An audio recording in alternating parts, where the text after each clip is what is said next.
Have you ever wanted to be one of the Strokes? Well, Alex Turner did. Who's Alex Turner, you may say? He's the lead frontman, songwriter, singer, and guitarist for the Arctic Monkeys. Okay, who are the Arctic Monkeys though? The Arctic Monkeys are probably the biggest development in indie rock music to this day. Why, you may say? They have some of the best sellers, they have one of the strongest debut albums ever, and they have one of the only songs, not even songs, they have one of the only careers and discographies where their music evolves with every album.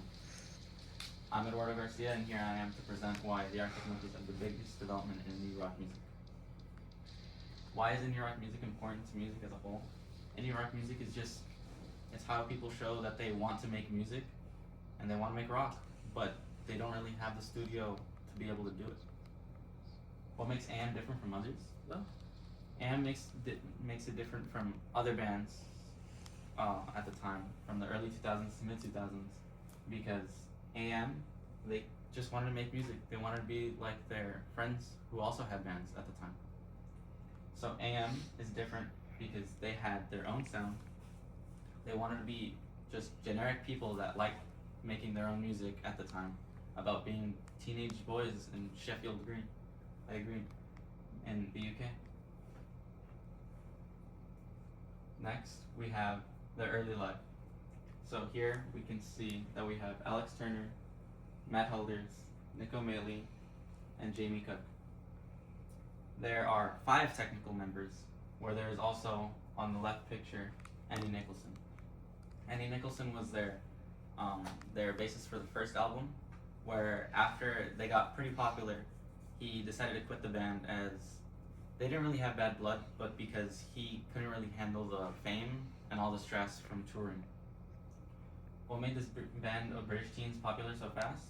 In their early life, when they would still start out and they didn't really have their debuts yet, they would just play music for fun at pubs, and some people slowly started to like them.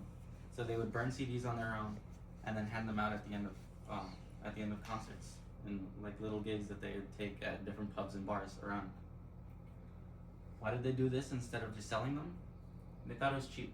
They didn't really want to sell CDs to people that they didn't really know, because they thought, why would I want a CD from people that like they barely listen to in a little pub?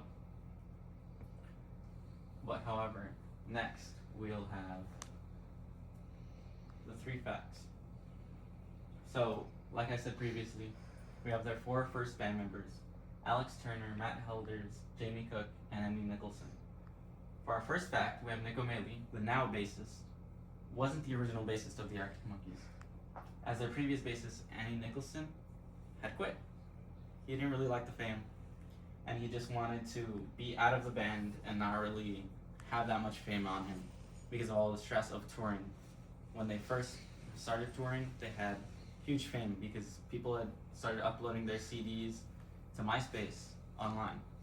They didn't really try to get as much internet like fame, but other fans had started uploading stuff for them.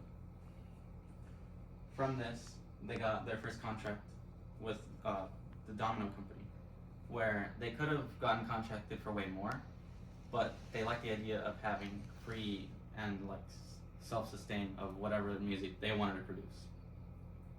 For our second fact, we have Whatever People Say I Am, That's What I'm Not, my personal favorite album.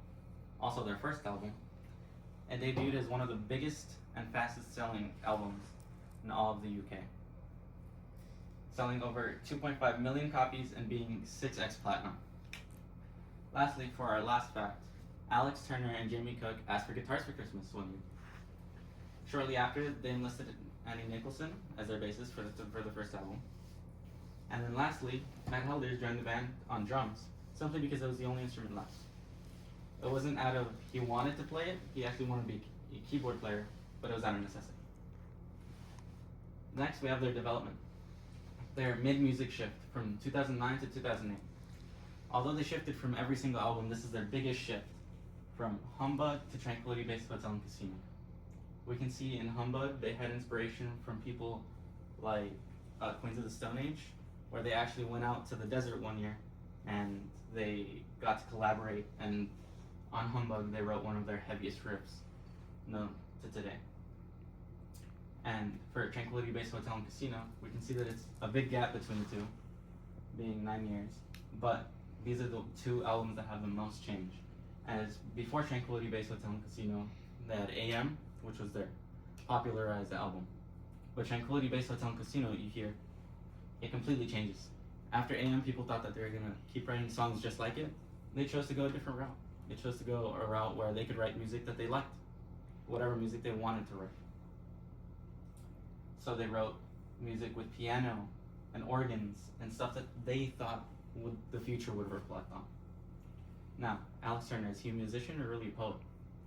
Alex Turner has produced 9 albums across 2 different bands and his own self-career, with the Arctic Monkeys producing 7, The Last Shadow Puppets, his other band, with the UK Orchestra and Miles Kane, and Submarine, a movie that Alex Turner helped produce the music for. From 2006 to 2022, he produced Whatever People Say I Am, That's What I'm Not, Favorite Worst Nightmare, The Last Shadow Puppets, The Age of the Understatement, AM's Humbug, Alex Turner's Submarine itself, the Arctic Monkeys' Second and Sea, the Arctic Monkeys' self-titled Arctic Monkeys, the Arctic Monkeys' Tranquility Base Hotel and Casino, and the Arctic Monkeys' The Car. We can see the 2 huge shifts again here in Humbug and Tranquility Base Hotel and Casino, whereas you can also see it in Second and Sea, but the album wasn't as big of a hit as either Humbug or AM. And lastly, you see the biggest shifts here in Tranquility Base Hotel and Casino, and then here in The Car. Although you see shifts here, you can see that in his lyrics, he is more of a poet than an actual musician. Although his riffs on guitar and his riffs on drums are great, you can see that the music changes drastically on what instruments they use and what he talks about. Lastly here, we have our map. Here we have the entire world. We can see here in the UK, High Green Sheffield is where they came from. They came from nowhere, a small town where they just wanted to make music, and now they have world fame, being one of the most popular bands to constantly have hits like 505 and Are You Mine.